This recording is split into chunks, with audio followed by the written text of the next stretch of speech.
Hey, before we get started, let's talk about our great sponsor, our latest sponsor. From Hims, it's weight loss as it should be right now.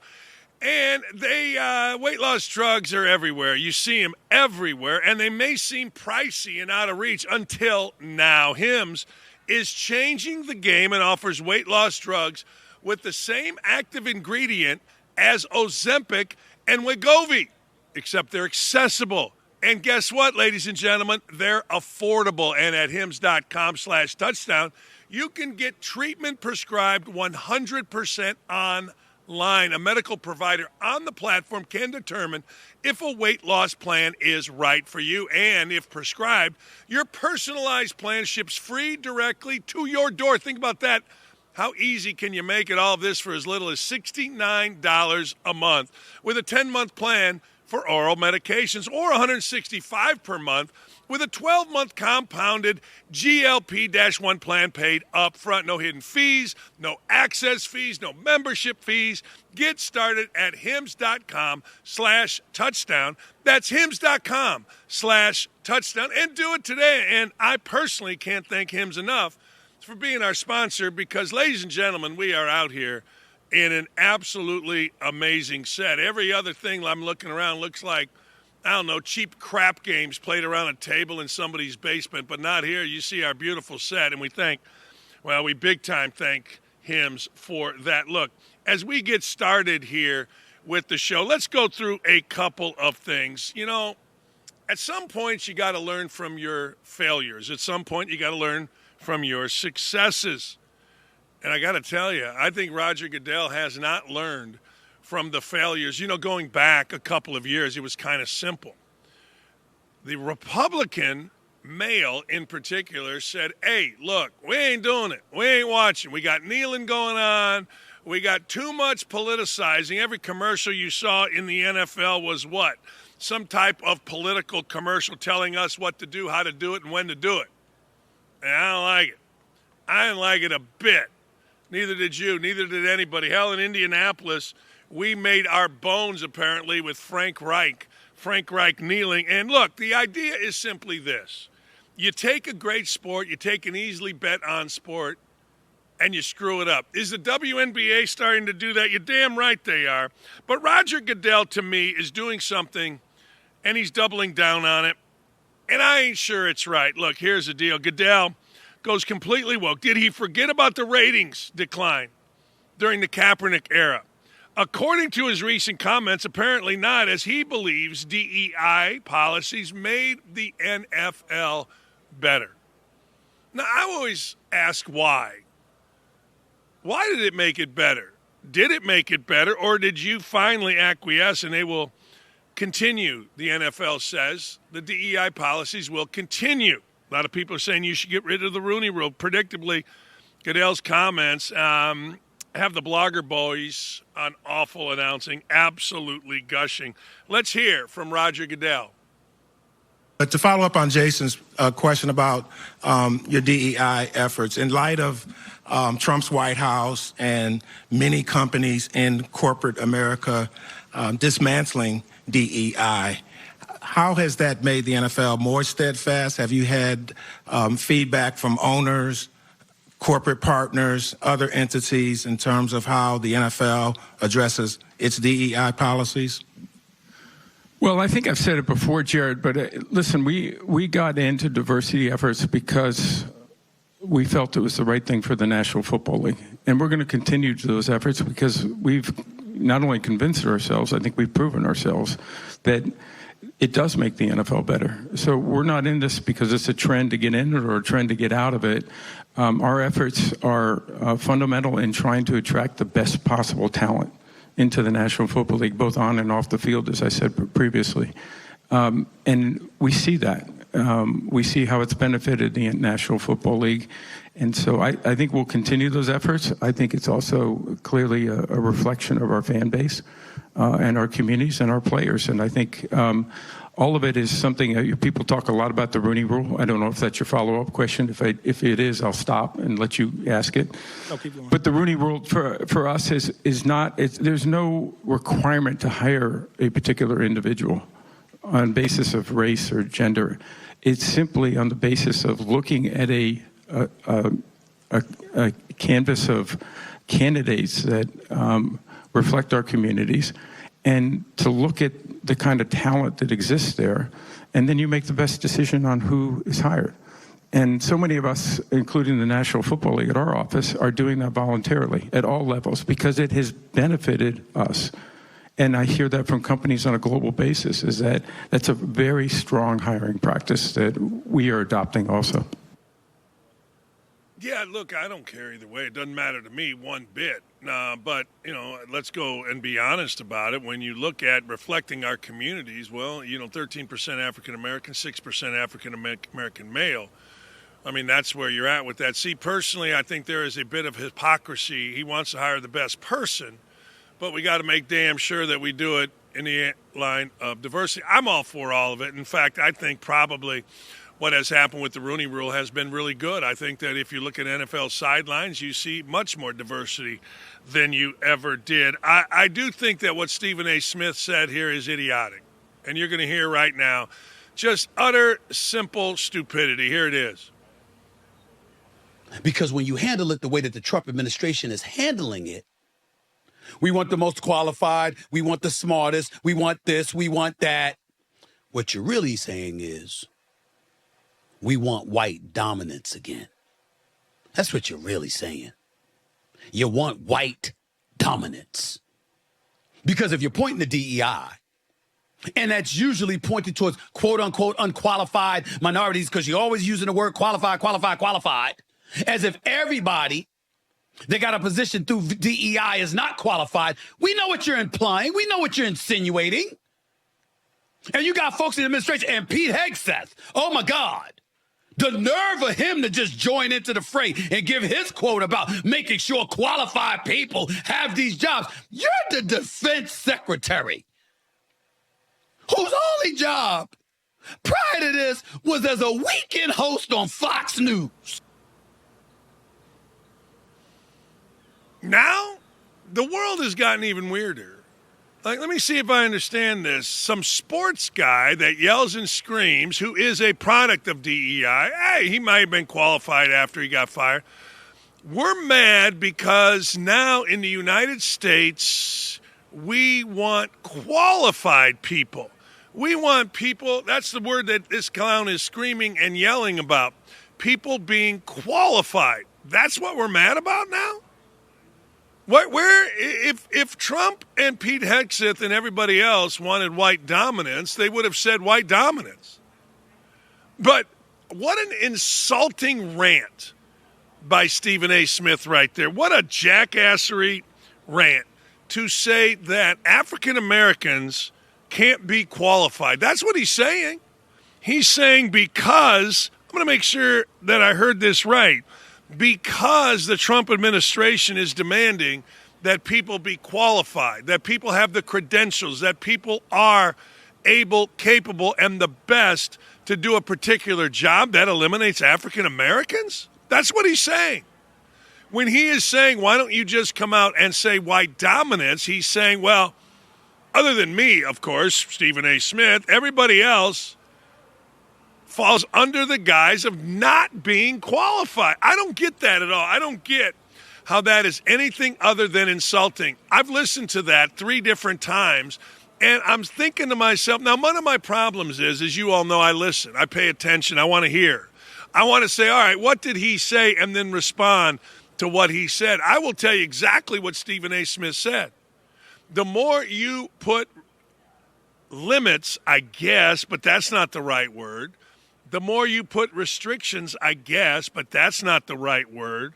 The more you, here is the right word, the more you raise the bar for a requirement of a job, no matter the job, the less Stephen A. Smith thinks African Americans can meet that bar. Now, as my wife says to me all the time, you have a real problem because you kind of treat everybody the same. You have the expectations the same, whether it's a woman, whether it's an African American, a white, whatever, green, black. But Stephen A. Smith doesn't. So what we're supposed to do in the world of Stephen A. Smith, in some of these industries that are billion-dollar industries, we're supposed to lower the bar because he doesn't feel African Americans can measure up. That's what he's saying. Why don't you just say white dominance? If you're going to have all of these, well, if you're going to raise the bar so high, then it's only for white people. What? You know, why doesn't everybody raise the bar? I don't give a damn where you work, who you work for, what color your skin is in this country. Raise the bar and people will reach it. Lower the bar and people will reach it. That's the way I've always thought. That's the way I've always seen it be. If you raise the bar on me, on this show, which I like, that Gary and Aaron and everybody does, I'm going to do my damnedest to reach it. If you lower the bar, hell, I'll probably do my damnedest to reach it. It's just the way the world works. But Smith is saying, no. African-American people shouldn't be held to that kind of standard. What? That's pure jackassery, and that's exactly what he said. He can change it, he can couch it, he can do whatever he wants, but that's exactly what he said, and that's complete bullshit. Total, utter bullshit. But he ain't the dumbest. No. When we're going to go through the business of finding out who is the most insulting and who is the dumbest, I give you Dennis Schroeder. Dennis Schroeder was a first-round pick. Dennis Schroeder has made a lot of money in the NBA. Dennis Schroeder has played in the Olympics. Dennis Schroeder has been a lot of different places doing a lot of different things. And he's made a lot of money to play basketball. He's made a lot of money to put a freaking ball through a freaking hoop. That's it. That's what he's done. Now, I don't know about you, but he's made over $100 million. I'm going to say this again. Dennis Schroeder may be the dumbest. I think he is. I'll get to it in a second. This dude has made over $100 million playing in the NBA, and he wants to compare free agency to slavery. I have no tolerance for this. I have none. I mean, again, Stephen A. Smith disrespectful to the African-American worker, to the African-American scholar, and Dennis Schroeder disrespectful to the history of slavery. I mean, honest to God, buried alive, kept in sweat boxes, chained to one another. And Dennis Schroeder is going to say this. It's like modern-day slavery. Talking about it's modern slavery. At the end of the day, everyone can decide where you're going, even if you have a contract. Yeah, of course, we make a lot of money, and we feed our families. Really, that's it, huh? Hey, I get a kick out of dudes. Yeah, man, I'm feeding my family while they're making it rain in some club. But at the end of the day, if they say, you're not coming to work tomorrow, you're going over there, they can decide that. They got to change that a little bit. Really, how? Really, Dennis? I mean, we're all supposed to acquiesce to you, so no trades, no free agency. Well, you guys get to do that. You guys get to play out a contract and go wherever you want. You know, guy coaching, he gets fired, contract's over. Modern-day slavery. You may bitch, whine, and moan, and good for you, about, well, you know, I don't know. I don't like moving. It's hard on my family. It's hard on this. It's hard on that. All right, that's great. But modern-day slavery? $100 million? Hey, man, sign me up. I'm raising my hand. Sign me up for the $100 million to play basketball, the $100 million to ride on private planes, the $100 million to not only do I make $100 million, but I got to get a damn per diem every day so that I can eat. Now, let me say that again. That's slavery?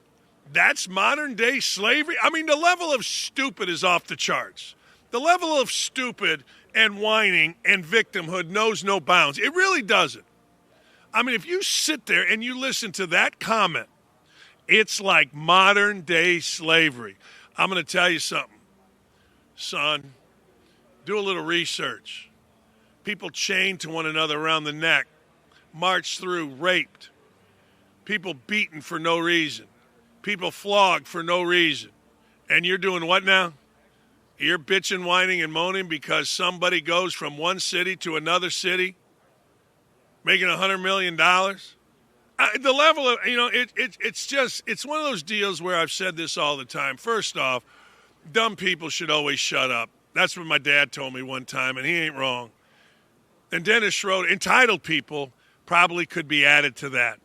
You know, when you're so entitled that you're going to insult the intelligence of every person that pays attention to your dumb ass, well, guess what? You probably should shut the hell up. Yeah, I know, dog could shut up and dribble. Well, in this case, he should shut up and cash checks. Shut up and play for whatever team you're on now. Shut up. Go dribble a basketball. Shut up. Don't expose yourself to being a complete and utter moron. Modern day slave. Boy, does that piss me off. No, it really does. It's so stupid. And I know, and I saw I don't think I saw the actual time when he said it, but I saw him talking one time, and the entitlement, the arrogance, the stupid that comes out of his mouth is stunning to me. Well, I guess it's not stunning. It's somewhat typical. It is. It's somewhat typical of the modern day. It shouldn't be just ignorant or stupid athlete. No, we've got to throw entitled in there. Because these clowns making $100 million, the $100 million makes them think that they have some type of intellectual advantage over others, when really all they are is entitled little brats. That's it. That's all I got for you. I got nothing else. This is interesting, too, to me. On the opposite side of this is Harrison Butker. So Harrison Butker famously gave a speech to a conservative Christian Catholic school. And as a conservative Christian, he espoused Christian values, like have a family. Women can, and men can, derive happiness from staying at home. Oh, my God. In the election cycle that we were in at the time, guess what? That got spun around. So now women are, I hope Harrison Butker misses every kick. He was in an article in the Indy Star of all places by our boy Greggy Doyle. If you didn't like the Kansas City Chiefs, let me give you the reasons why you should, and one of them was Harrison Butker. I mean, what do these dudes want? You know, white dude, middle America, what does he want? Continuation of 75% fatherless in the African-American community? Is that what he wants? Is that how he rolls? Is that where he's supposed to be? Yeah, I don't think so. I don't think that's good. Ask Tony Dungy. He'll tell you. Ask anybody that's paid attention. They'll tell you. But anyway, long story short, Harrison Butker isn't apologizing. Harrison Butker is not apologizing for his speech, nor should he apologize for his speech. I always say this, there's 350 million freaking people in the United States of America, this great country of ours. And we are going to have differences of opinion. And Harrison Butker, he don't care about your feelings, yo. He don't care. And nor should he. He has nothing, according to himself, Harrison Butker, to apologize for when asked about his. Listen to this. Again, it's amazing the world we have degraded ourselves into. So Harrison Butker is supposed to now what? Apologize for making faith-based comments. Who are you apologizing to? The faithless? Who are you apologizing to? I mean, I'll hang up and listen. I ain't mad at listening. Who? Who are you apologizing to? Some atheist? Some rapist? Some murder? I mean, who are you apologizing to if he's supposed to apologize for a faith-based comment? Faith-based. I hear football players all the time. Everybody's faith-based now. You know, they just don't say it as clearly and as succinctly as Harrison Butker did. Now, he's got nothing to apologize, man. He was asked about it. Butker's commencement speech at Benedictine College featured digs at Pride Month and Joe Biden, among other hot-button topics, and lifted women as wives, mothers, and homemakers. Well, guess what? Many are. It was really funny. It was his message about women that seemed to anger the masses most. Here's what he said. Listen to what he's saying here. I think it is you, the woman, who have had the most diabolical lies told to you. Some of you may go on to lead successful careers in the world, but I would venture to guess that the majority of you are most excited, let me say it here, about your marriage and your children that you will bring into the world. I'm beyond blessed with so many talents God has given me, but it cannot be overstated that all my success, if made possible because a girl I met in band class back in middle school would convert to the faith, become my wife, embrace one of the most important titles of all, homemaker. And that pissed them all off. I mean, that pissed them all off. Now, where in there does he say having a career is bad? Where in there does he say anything negative about the career woman? He doesn't. But people lost their mind. Now, I have a lot of women in my life. I have a wife. I have an ex-wife. I have a sister. I have a sister-in-law. I have a mother. Blessed to have my mother with us. Got a lot of people. Daughter, stepdaughter. And you know what? My daughter and my stepdaughter don't have kids. But everybody else that has kids, they also have careers. And if you ask them what's the most fulfilling part of their life, they will tell you their children. They will tell you making them protected. They will tell you making them a home. Now, I know we're not supposed to say that because some lesbian in a pantsuit's going to get angry about it. But, hey, good for her. Jump up and down, stand on your head, and get angry. But go stand over there and be angry. And then when you're done being angry, come on back. Yeah, come on back. Honest to God, I'm looking at this again. And I don't see anywhere where he says anything negative about a woman having a career. I don't see anything negative about him saying anything about any women. He just simply says that he had the good fortune of meeting a girl in band class. He had the good fortune of her converting to Christianity, and that has sustained and helped him immensely. Oh, my God. Oh, my God. Become my wife and embrace one of the most important titles. Is this so wrong? Embrace one of the most important titles. Is this so horrible? The homemaker, really? Oh, my God. I flog him. Take him out and stone him because he said women, real women. I don't know what there's fake women, but hey, you know what? People say real women all the time. Women like to take care of husbands sometimes. Women like to take care of their children sometimes. That's what they like. Sometimes. Not all the time. Some women can do both. Some women can do 100 things. Most women can. But the truth of the matter is simply this. He didn't do anything wrong, and he's got nothing to apologize. So when asked about the speech during Super Bowl 59's opening night in New Orleans, the three-time Super Bowl champ made it very clear that he ain't apologizing for nothing. It opened up a lot of good conversations, and a lot of guys had different opinions about it, but we all love each other in the locker room, and we all know who we are. And I think all the guys understood where I'm coming from. He said via Chat Sports, I knew they respected me and respect what I had to say. I had nothing to apologize for. Later that night, Butker also reportedly asked, what do you think about the gays before the NFL official waved off the question? Why are you waving off the question? I'd like to hear it. I'd certainly rather hear Harrison Butker talking about that than I want to hear Dennis Schroeder talking about making $100 million, but it's modern-day slavery. I mean, damn. Oh, man, I don't know. See, Donald Trump's been in office, 2 weeks?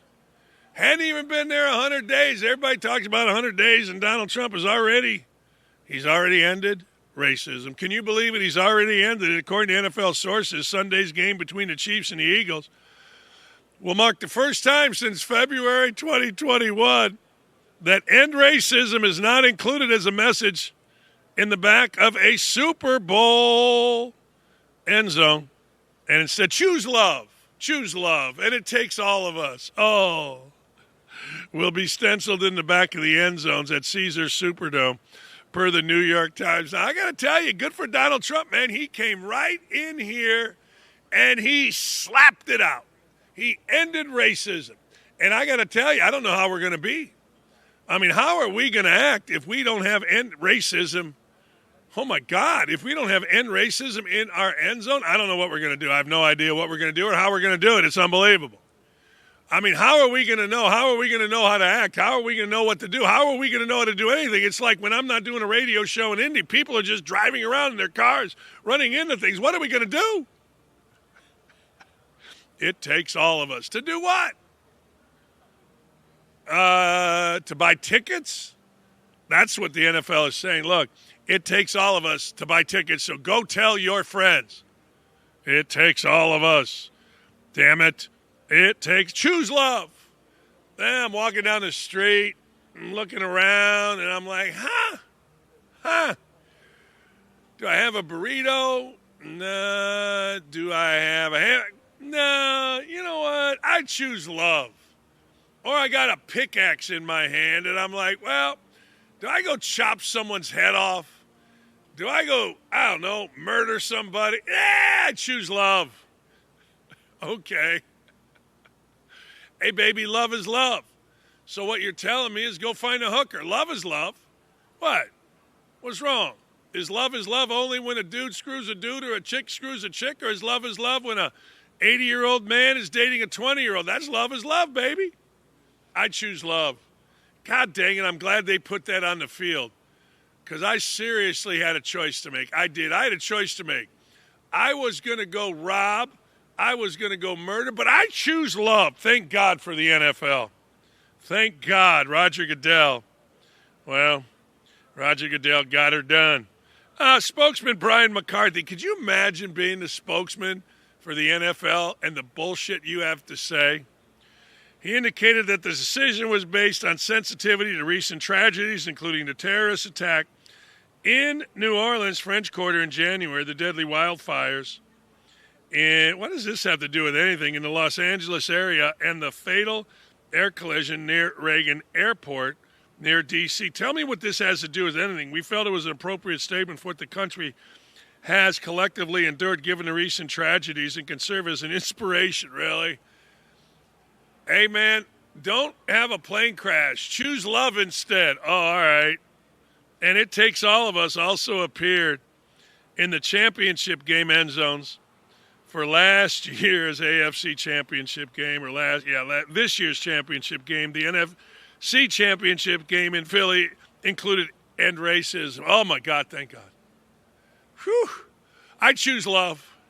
It takes all of us. It takes all of us to make a sandwich. It does.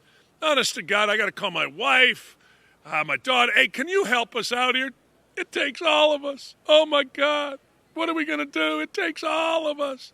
Hey, look, let me tell you what really happened. In my opinion, the lobbying group stopped paying. That's my opinion. Like, I don't think the NFL takes a dump without, getting cash for it. I don't think they do. And I think everything on a football stadium, inside that stadium, around that stadium, not outside necessarily a block away, but I think everything attached to that stadium, the parking of the stadium, is paid for. And you got to fork over like the mafia. So choose love or choose whatever. It takes all of us, must have paid. And whoever is the lobbying group that said end racism must have stopped paying. The contract must have ran out. Remember, all that gear that you see from the NFL, all that Army gear that you see with the NFL acting like they are, so damn look at me, so damn look, we're the military. They're being paid for it. I would bet money, that whoever was responsible for I guarantee it, whoever was responsible for end racism in the end zone stopped paying. I'd bet anything on that. Seriously, I would. All right, let's have a look at this. Now, this sucks. I coached AAU basketball for about 8 years after I got done coaching college. My son was coming, maybe he was 5, I don't know. And AAU basketball is pretty fun. Not anymore. Parents are idiots. If you're a parent out there, I got one word for you. Stop. I'm going to be like Kamala Harris. Don't. Don't do what, Dan? Well, I want you to watch this. It's been a bit out of control ever since Derrick Rose's brother pulled a gun on some, 50, 60-year-old lady taking tickets at an event. But, hey, Derrick Rose should get a statue. All right. We had a brawl in Missouri. It's just the latest example of how parents have lost their ever-loving mind. And it also is an example how coaches have lost their ever-loving mind. Let's take a look at the brawl, and I'm going to talk over this because parents are idiots. There you go. Let's all square it up. Let's all throw some hands. Let's get the parents out there brawling in a little kid's basketball game. Hey, man, you made a bad call. I'm going to kick your ass. Hey, man, you didn't play my son. I'm going to kick your ass. Somebody's ass needs kicked. Look at these idiots. I mean, that is, in my opinion, the only word to describe anybody. Dumbasses, jackasses, but they're parents. And that's the worst thing about it. These people are parents. They're adults. And you know what? Not only are they parents, not only are they adults, they're jackass parents and they're jackass adults. There you go. I said it. I meant it. And this is happening weekly, if not daily. AAU tournament on the weekend, someone's getting punched. Used to be, hey, big rivalry, someone's getting punched. Now, show up at an AAU tournament and dudes are just looking to throw hands. Now, it's not as bad as Reggie Rose, older brother of Derek, being such a dumbass that he brings out a gun to an old lady because he didn't want to pay a $10 cover. But it's just stupid. According to Cape Girardeau Police, the KFVS-12, and the KFVS-12, Mackenzie Ivey, 32, was arrested on the terrorist threat charge after he allegedly threatened to shoot this place up after leaving the Cape Girardeau Sportsplex to retrieve a gun. Now, I don't know, but in White Men Can't Jump, Marcus Johnson has one of the greatest scenes. I'm going to get my gun and shoot all you mother... It's a great scene. No, it's really, really a good scene. At approximately 1:30, Sunday, February 2nd, the Lord's Day, by the way. I'm sure all these clowns went to church and told everybody how beautiful they are during a travel basketball rental tournament game at a Cape Girardeau Sportsplex. An altercation broke out between participants from visiting teams. Of course it did, because this game means something. The game was stopped, really, and the two coaches were asked to exit the facility, the police said. As two of the coaches left the facility, one coach, leader of young men, allegedly made a threat to the other. Police were called, responded to the Sportsplex on behalf of an altercation. Subject making the threat was detained by police in the Sportsplex parking lot and taken into custody. Hey, I got to tell you, man, somebody makes a threat to shoot this place up, you got to take that seriously in this day and age. Very much downplayed. They will say whatever they can to keep revenue and business coming in. I came from Kentucky. All right. First time there, and it will be my last. It was awful. My child and I were separated. She was shoved out of the way by grown men trying to get out on the floor, LaCroix wrote. People were screaming and yelling, "Shoot her!" I had to throw my 3-year-old on the floor and tell her to lay down and not move. And my elderly grandparents, well, they had to get down on the floor because we didn't know what was happening, and they couldn't run or get away or risk being injured in the chaos of everyone trying to get out at a youth basketball game, at a girls' youth. Not that makes any difference if you really think about it.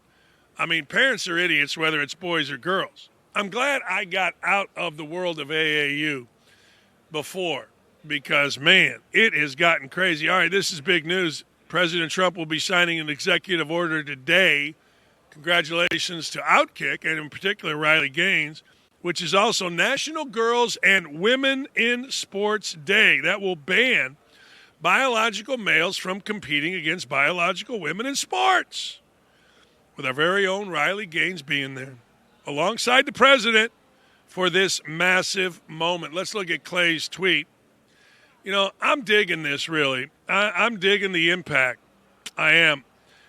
You see Clay's tweet right there. I'm having a little problem. It didn't download onto my thing. Neither of them did, but you see it right there. He's congratulating OutKick and specifically Riley in his tweet. Now, I got to tell you something else. Like, I'm a little more inclusive than everybody here. I'm not mad at women transitioning to men and men transitioning to women playing in sports. I got no problem with it. But play against the men. That's all.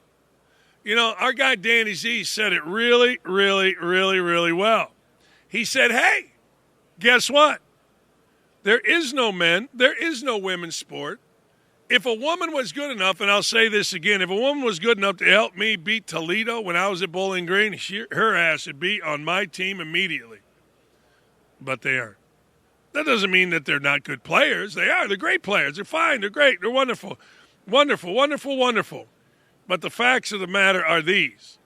If you're good enough, you will be playing for moi in the NBA, wherever.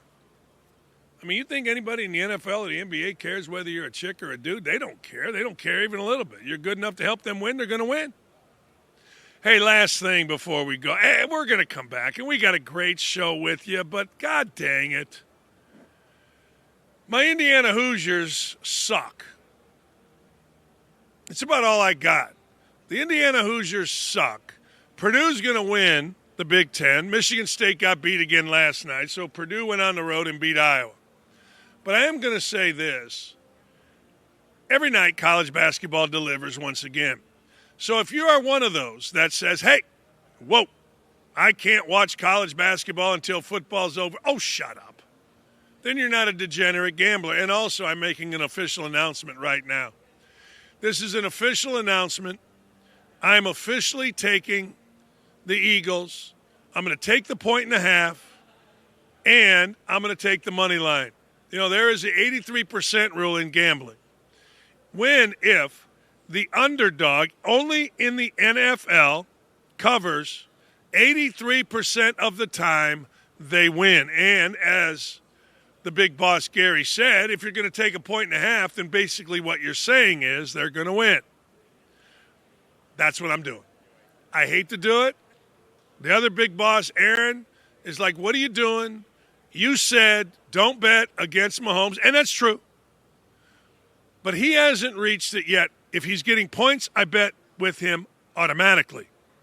If Saban, if he ever comes back, and Urban Meyer, if he ever comes back, if they get points, then I am betting with them automatically. That's undefeated. But the Chiefs aren't as good. The Chiefs are, and I'm going to ask Ahmad Green this, NFL player, former NFL player, best running back, you can make the argument in Packers history. I'm going to ask the Chiefs. I am taking the Eagles because I think they're the better team, and I think they're going to win the game. I think they're the hotter team. Now, you give me Mahomes and points, I'm taking Mahomes and points. It's automatic. No, it's automatic. Last thing.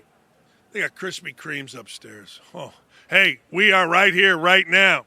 And we want to remind you, sign up and stream Super Bowl 59 live and free. Did I say free? I did. In 4K at TUBI. Super Bowl 59 pregame starts at 1 o'clock Eastern. Now listen to me. You see it right there. Followed by the TUBI red carpet with Olivia Culpo. I believe she is the ex of Aaron Rodgers. I pay attention. I get People Magazine.